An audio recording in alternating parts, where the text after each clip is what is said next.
But the story of day two was Dan Mullen. I really thought Dan Mullen kind of laid an egg for his discussion.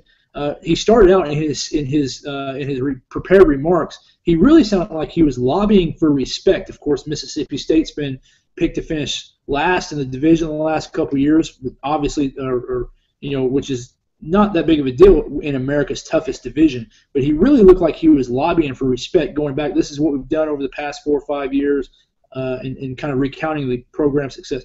But then the real story came when he faced 2 questions about the Jeffrey Simmons situation, and the mistake that Mullen made was pushing the decisions on Jeffrey Simmons back to the university. When the university did the investigation, it was really a university decision instead of owning the decision.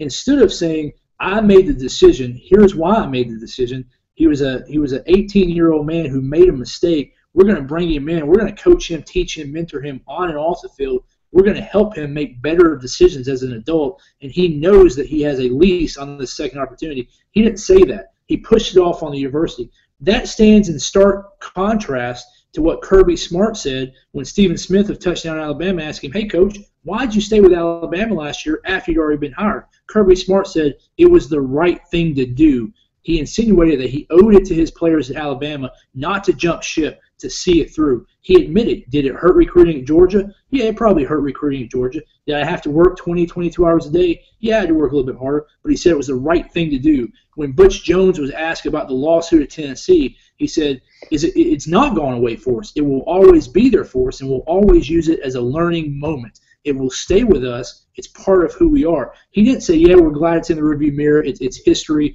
We've forgotten about it. He said it's who we are as a team, and we have to learn from that. Dan Mullen took the opposite approach. He pushed it off on somebody else. He said it's the university's investigation. The university made the decisions. We're just glad to have the young man in there. So I was really disappointed with Dan Mullen's prepared remarks. I've kind of defended Mullen in the past, but with his performance at SEC Media Days, combined with Feinbaum's comments about Mullen's role in the SI article, and then, of course, we go back to the Cam Newton fiasco from Florida and Auburn, and Dan Mullen playing a central role in that. I think Dan Mullen's stock dropped a lot on day 2 of SEC Media Days. I think the part that really got me is, with a wife and daughter myself, and somebody asked if, how would he react if that was his wife and daughter?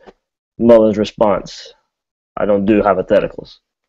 I mean, he avoided the question in every which way possible about the Simmons situation, and and I'm like Mike. I was a huge Mullen fan. Of course, he came from Florida. He did good at Florida. I followed his career at Mississippi State. I've even thought, there was a good chance Florida could go and get him when Florida was looking for a coach, the year before, last year before they hired Jim McElwain. And it's just, I'm kind of, if this is the way it was going to turn out for any other thing, I'm kind of glad Florida didn't go that route. I was a huge Dan Mullen fan, but after seeing how he acted in front of the media yesterday and some of his responses, I've lost a good bit of respect for him. Going back to Dan Mullen, this is a perfect example of why a college football coach has to be a CEO of that program. His job as a head football coach at Mississippi State is more than the X's and O's. He's got coordinators for that.